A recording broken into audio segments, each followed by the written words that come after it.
ఒక సినిమా కోసం 5 years wait చేశారంటే ఆ మూవీ మీద ఉన్న కమిట్మెంట్ లేకపోతే ఆ స్క్రిప్ట్ మీద ఉన్న కాన్ఫిడెన్స్ మనకు అర్థమవుతుంది. బుచ్చిబాబు సన సెకండ్ మూవీతో రామ్ చరణ్ డేట్స్ తీసుకొని మ్యూజిక్ డైరెక్టర్ గా ఏఆర్ రెహమాన్ ని పట్టాడంటే ఇది నాట్ ఏ జోక్ బ్రదర్. చాలా గ్యాప్ తర్వాత ఏఆర్ రెహమాన్ లాంటి మ్యూజిక్ డైరెక్టర్ ని కన్విన్స్ చేసి ఒప్పించడం అనేది ఒక అచీవ్మెంట్ అని చెప్పొచ్చు. అన్ని ఆస్పెక్ట్స్ కవర్ చేస్తూ తెలుగు, తమిళ్, నార్త్ అందరినీ క్యాస్ట్ అండ్ క్రూతో ఒక పకడ్బందీగా ప్లాన్ చేశాడు బుచ్చిబాబు. చూడడానికి బక్కా ఉంటాడు కానీ మనోడు నెక్స్ట్ లెవెల్ అని చెప్పొచ్చు. తప్పకుండా అంతా మీ అభిమానం. సో ట్రైలర్ రిలీజ్ అయింది, మొత్తం డీకోడ్ చేద్దాం, డీటెయిల్ గా మాట్లాడుకుందాం. మూవీ స్టోరీ లైన్ ఏమై ఉండొచ్చు, ఇలాగ నా అనాలిసిస్ ఈ వీడియోలో డీటెయిల్ గా మనం మాట్లాడుకుందాం. ఇంతవరకు ఛానల్ ని సబ్స్క్రైబ్ చేయకుండా ఎవరైతే చూస్తున్నారో సబ్స్క్రైబ్ చేసుకోండి అండ్ ఆల్సో బెల్ ఐకాన్ కూడా ఆన్ చేసి పెట్టండి. ఏమైనా అనిపిస్తే కమెంట్ చేయండి, నచ్చితే లైక్ చేయండి. Let's get in to the video. Trailer start అవుతూనే ఒక 2 కొండల మధ్యలో ఒక రైల్వే ట్రాక్ మీద వెళ్తుంది ట్రైన్. అక్కడ సిగ్నల్ 13th టనల్ కి వెళ్తుంది ట్రైన్. కానీ అక్కడ జగపతి బాబు గారు జెండా పట్టుకొని ట్రైన్ ఆపండి అని అరుస్తుంటారు. కట్ చేస్తే అక్కడ ల్యాండ్ స్లైడింగ్ అవుతుంటది. అక్కడ కొంతమంది క్రాస్ చేస్తుంటారు కొండని, అప్పుడు ల్యాండ్ స్లైడింగ్ అవుతుంటది. సో అందుకే ట్రైన్ ఎమర్జెన్సీగా ఆపాలని ఒక ఇండికేషన్ చూపిస్తారు. కట్ చేస్తే ఒక ఊర్లో క్రికెట్ ప్లేయర్ అడిగినా, కుస్తీ పోటీకి వెళ్ళినా అండ్ రన్నింగ్ వెళ్ళినా వాళ్ళందరికి ఇన్స్పిరేషన్ పెద్ది అని చెప్తుంటారు.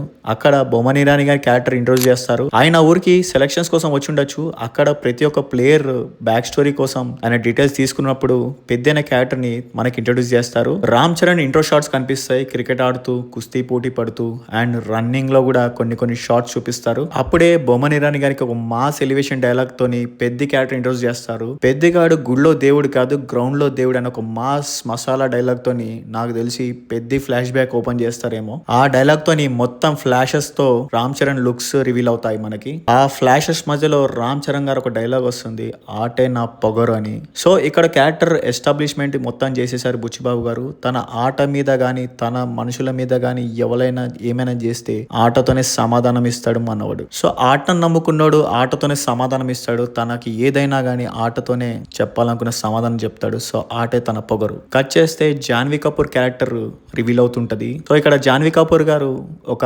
పొలిటికల్ పార్టీకి ప్రచారం చేస్తూ మనకు కనబడతారు. ల్యాంటర్ గుర్తుకే మన ఓటు అని ఒక ల్యాంతర్ కూడా పట్టుకొని తిరుగుతారు. అండ్ పోస్టర్స్ మీద కూడా డీటెయిల్ గా అబ్జర్వ్ చేస్తే ల్యాంతర్ గుర్తుకే ఓటు వేయండి అని పోస్టర్స్ కూడా ఉంటాయి. అప్పుడు రామ్ చరణ్ గారు జాన్వీ కపూర్ తో ఇద్దరు మధ్య లవ్ ట్రాక్ స్టార్ట్ అయి ఉండొచ్చు. సో అక్కడ ఇంకో డైలాగ్ చెప్తాడు, విజయనగరంలో ఆకాశం నుంచి చుక్కలు పడ్డాయి అంటారు. సో ఈ బ్యాక్ డ్రాప్ అంతా విజయనగరంలో జరుగుతుంది, ఉత్తరాంధ్ర. వీళ్ళిద్దరు లవ్ ట్రాక్ లో నాకు తెలిసి చిక్రీ సాంగ్ ఇక్కడే పడుతుంది. సో కట్ చేస్తే అప్పుడు మనకి మూవీలో మెయిన్ క్యారెక్టర్ అయిన శివరాజ్ కుమార్ గారి క్యారెక్టర్ రివీల్ అవుతుంది గవర్నైడ్ గా. తన డైలాగ్ ఆటే కాదు నాకు బతకడం ఇంపార్టెంట్ అని చెప్పి డైలాగ్ తో రివీల్ అవుతుంది. సో అక్కడ జనాల్ని ఒక కుస్తీ పోటీలో ఉన్న జనాల్ని చంపడమో లేకపోతే వాళ్ళని ఇంకా అణిచివేయడము అలాంటి సినిమాస్ మధ్య తన క్యారెక్టర్ రివీల్ అవుతుంది. బుచ్చిబాబు గారు కొన్ని ఇంటర్వ్యూస్ చెప్పారు. సో శివరాజ్ కుమార్ గారు గురువు అని చెప్పారు రామ్ చరణ్ కి. సో అక్కడ కుస్తీ పోటీకి ట్రైనింగ్ ఇవ్వడం లేకపోతే రామ్ చరణ్ ని ఒక ప్రొఫెషనల్ అథ్లెటిక్ గా మార్చే ప్రాసెస్ లో శివరాజ్ కుమార్ గారి క్యారెక్టర్ బాగా ఉంటుంది. ఎందుకంటే మనం చూసే క్రికెట్ అంతా ప్రొఫెషనల్ క్రికెట్ కాదు. సో ర్యాండమ్ గా క్రికెట్ ఆడుతున్న రామ్ చరణ్ కి ఒక ప్రొఫెషనల్ అథ్లెటిక్ గా మార్చింది శివరాజ్ కుమార్ గారు అనిపిస్తుంది నాకు. ఆ షాట్ తర్వాత రామ్ చరణ్ గారు పక్కా ఒక ప్రొఫెషనల్ అథ్లెటిక్ లాగా మారి ఒక లుక్ రివీల్ అవుతుంది. చేస్తే మన మున్నాబాయ్ క్యారెక్టర్ రివీల్ అవుతుంది. మనోడికి సిగరెట్ కూడా స్మోక్ చేయలేడు, ఎవడో ఒకటి పక్కన ఉండాలి. సో అంత అతి అనమాట మనోడి క్యారెక్టర్. చూడంగానే అర్థమవుతుంది. వచ్చేస్తే పోలీసులు కొంతమంది ఊరోళ్ళని మనుషులను తీసుకొచ్చి అందరిని కొడుతుంటారు. గవర్నమెంట్ ప్రాపర్టీనే మీరు డిస్ట్రాయ్ చేస్తారా అని చెప్పేసి అందరినీ కొడుతుంటారు. ఇది నాకు తెలిసి ఇది ఒక ఇంటర్వెల్ బ్లాక్ అనుకుంటున్నాను. ఎందుకంటే చెయ్యని తప్పుకి జనాల్ని అణచివేయడం లేకపోతే అధికారం దహంతో జనాల్ని నచ్చినట్టు వాడుకోవడం లేకపోతే ఒక తప్పుని వాళ్ళ మీద నూకడం లాంటి సీన్స్ అయి ఉండొచ్చు. ఎందుకంటే ఊరు జనాలు అందరూ ఒక గ్రామం చెందిన వాళ్ళందరినీ పోలీసులు బాగా కొడుతుంటారు. అక్కడ చాలా ఎమోషనల్ సీన్స్ డ్రైవ్ చేయొచ్చు. మేబీ అదే పాయింట్ అవ్వచ్చు పెద్దకి కొంచెం ప్రొఫెషనల్ సైడ్ రెస్లింగ్ వెళ్ళడం లేకపోతే తన ఊర్లో జరిగే సమస్యలను అందరికి చెప్పాలనుకునే ప్రాసెస్ ఇక్కడే స్టార్ట్ అవుతుందేమో. కట్ చేస్తే జగపతి బాబు గారు అప్పల్సూరి క్యారెక్టర్ లో ఒక next level mind blowing dialogue తో రివీల్ అవుతుంది. నాకు ఇక్కడ చాలా ఇంప్రెసివ్ అనిపించింది ఏంటంటే డైలాగ్స్. బుచ్చిబాబు అండ్ టీమ్ చాలా హార్డ్ వర్క్ చేశారనిపిస్తుంది. మంచి ఫిలాసఫికల్ గా ఉన్నాయి డైలాగ్స్.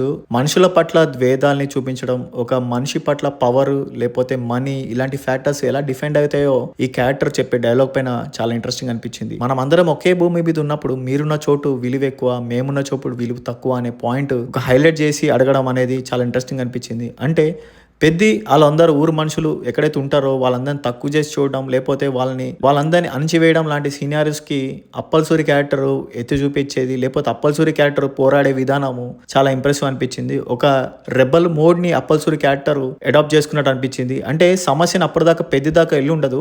నాకు తెలిసి అప్పల్సూరి క్యారెక్టర్ ఊరి కోసం పోరాడుతుండగా తర్వాత పెద్ది మీదకి వెళ్తుంది అనే పాయింట్ ఇక్కడ వస్తుంది. తర్వాత పెద్ది క్యారెక్టర్ లీడ్ చేయొచ్చు ఈ క్యారెక్టర్ ని. కట్ చేస్తే కొన్ని షార్ట్స్ చూపిస్తారు. కొండలు గుట్టలు దాటుకుంటూ జనాలు నడుచుకుంటూ వస్తారు. అక్కడ ఇంకొక క్యారెక్టర్ రివీల్ అవుతుంది, డైలాగ్ కూడా రివీల్ అవుతుంది. ఊరు పేరు లేని కొడుకులను తీసుకొచ్చి పని ఇవ్వడమే ఎక్కువ అని చెప్పే క్యారెక్టర్ ఎస్టాబ్లిష్మెంట్ అవుతుంది అజయ్ ఘోష్ గారిది. సో ఇక్కడ అర్థం చేసుకోవాల్సింది ఏంటంటే, ఎక్కడో కొండల్లో ఉండే జనాలు వాళ్ళు బతకడానికి కోసం, లేకపోతే వాళ్ళ ఆశల కోసం ఒక దగ్గర పని కోసం వెళ్తారు. అక్కడ మనుషుల్ని వాళ్ళు ఎలా ట్రీట్ చేశారు, లేకపోతే అక్కడ ఉన్న వ్యవస్థ వీళ్ళని ఎలాగా చూస్తుందనే పాయింట్స్ చాలా ఇంట్రెస్టింగ్ ఉండొచ్చు. ఇవే ఎమోషనల్ పాయింట్స్ గా డ్రైవ్ చేయొచ్చు. ఎందుకంటే బుచ్చిబాబు గారు కొన్ని ఇంటర్వ్యూ చెప్పారు, ఇది విజయనగరంలో బ్యాక్డ్రాప్ లో జరుగుతున్న స్టోరీ అండ్ అక్కడ చెరుకు గడలు అంటే బెల్లం తయారు చేసే ప్రాసెస్ అయి ఉండొచ్చు, ఇండస్ట్రీ అయి ఉండొచ్చు. ఒక పని మీద వీళ్ళందరూ వెళ్ళినప్పుడు వాళ్ళని కించపరుస్తూ, లేకపోతే అనుకున్న దానికన్నా తక్కువ అమౌంట్ ఇవ్వడము, ఆ పని చేయించుకోవడం, ఇలాంటి సిరీస్ ఆఫ్ ఈవెంట్స్ జరుగుండొచ్చు. సో మేబీ అక్కడ అణిచివేయడం అనేది మేజర్ పాయింట్. సో ఇది ఒక కాన్ఫ్లిక్ట్ కూడా మూవీలో చాలా ఇంట్రెస్టింగ్ పాయింట్ అవి ఉండొచ్చు. కట్ చేస్తే మున్నాబాయ్ క్యారెక్టర్ ఒక డైలాగ్ తో ఇంకొక షార్ట్ వస్తుంది. వాడికి ఆట ఆడడమే తెలుసు, నాకు ఆట ఆడించడం కూడా తెలుసు అంటాడు. అక్కడ ఇద్దరి మధ్యలో కొన్ని ఫ్లాషెస్ చూపిస్తారు, Munnabhai versus Ram Charan. And also Munnabhai ఇంకొక డైలాగ్ తో ఫినిష్ చేస్తాడు, ఎక్కడ్రా ఈ ఆట కూలినా కొడుకు అంటే. ఇక్కడ పెద్ద క్యారెక్టర్ ఇంకోసారి రివీల్ చేశారు.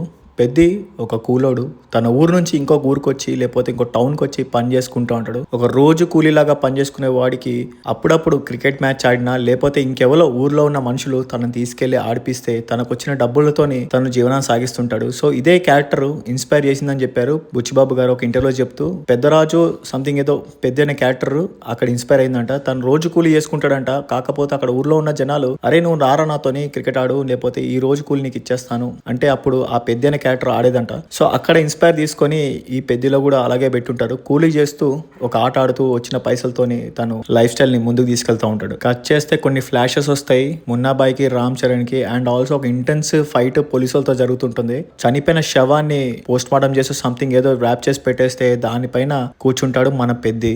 సో అక్కడ ఒక ఇంటెన్స్ యాక్షన్ సీక్వెన్స్ జరుగుతుంది. మేబీ అది ఇంటర్వెల్ బ్లాక్ అనుకుంటున్నాను నేను. అంత ముందు పోలీసులు ఏదైతే తీసుకొచ్చి కొట్టారో సేమ్ సీన్ కంటిన్యూషన్ లాగా ఉంది. కట్ చేస్తే రామ్ చరణ్ పెహ్లాన్ లుక్ రివీల్ తోనే ఒక డైలాగ్ వస్తుంది. మాటలతో కాదు ఆటలతో చూపిద్దాం మగతనం అనే కాంటెక్స్ట్ లో ఒక డైలాగ్ ఉంటుంది. ఫస్ట్ హాఫ్ కి సెకండ్ హాఫ్ కి కొంచెం వేరియేషన్ ఉంటుంది పెద్దది. ఫస్ట్ హాఫ్ లో కొంచెం రగడ్నెస్ తో రఫ్ లుక్ తో ఉంటాడు. ఎప్పుడైతే పెహ్లాన్ అవుతాడో తన లుక్, తన బియర్డ్ స్టైల్ అంతా డిఫరెన్స్ ఉంటుంది. సో ఇక్కడ 2 డిఫరెంట్ వేరియేషన్స్ ఆఫ్ క్యారెక్టర్స్ మనం చూడొచ్చు. ఇక్కడ అసలు ఎవడు రాడనుకుంటూ క్యారెక్టర్ అరుస్తున్నప్పుడు అది ఢిల్లీలో అయి ఉండొచ్చు సీన్. కట్ చేస్తే క్రాస్ ఓవర్ అథ్లెటిక్ అని బొమ్మనిరా అని అరుస్తుంటాడు. సో మేబీ అది ఇంటర్వెల్ బ్లాక్ అయి ఉంటది. పెద్ది గురించి తెలుసుకోగానే తనలోని ఎక్సైట్మెంట్, అసలు క్యారెక్టర్ గురించి తెలుసుకోవడం, లేకపోతే క్యారెక్టర్ వల్ల హ్యాపీనెస్ వచ్చినప్పుడు ఒక ఇంటర్వెల్ బ్లాక్ అక్కడికి ఎండ్ అయిందేమో అనిపించింది నాకు. కట్ చేస్తే మల్టిపుల్ షార్ట్స్ లో రామ్ చరణ్ చూపించి తన ఊరు మనుషుల్ని కొట్టినప్పుడు పెద్ది వచ్చి అడ్డుకోవడము, సంథింగ్ పోలీస్ ఫైట్ అయినప్పుడు నేను పెద్ది సార్ అనుకుంటూ రామ్ చరణ్ ఇంట్రొడక్షన్ ఇంకోసారి ఉంటది. అండ్ మరో షాట్ లో గెలిపైన ఓటమైన ఊరోలు తేవాలనుకుంటూ రామ్ చరణ్ ఒక ఫైట్ ఉంటది. మేబీ అవుటర్ సైడ్ వచ్చిన వాళ్ళ జనాలు ఊరోళ్ళు అణచివేయడం, లేకపోతే వాళ్ళ లైఫ్ ను చేంజ్ చేయాలనుకోవడం, ఇలాంటి మల్టిపుల్ సిరీస్ ఆఫ్ ఈవెంట్స్ జరుగుండొచ్చు. మేబీ అక్కడ ఒక రెబల్ మోడ్ లో రామ్ చరణ్ ఈ డైలాగ్ అని ఉంటారు. కట్ చేస్తే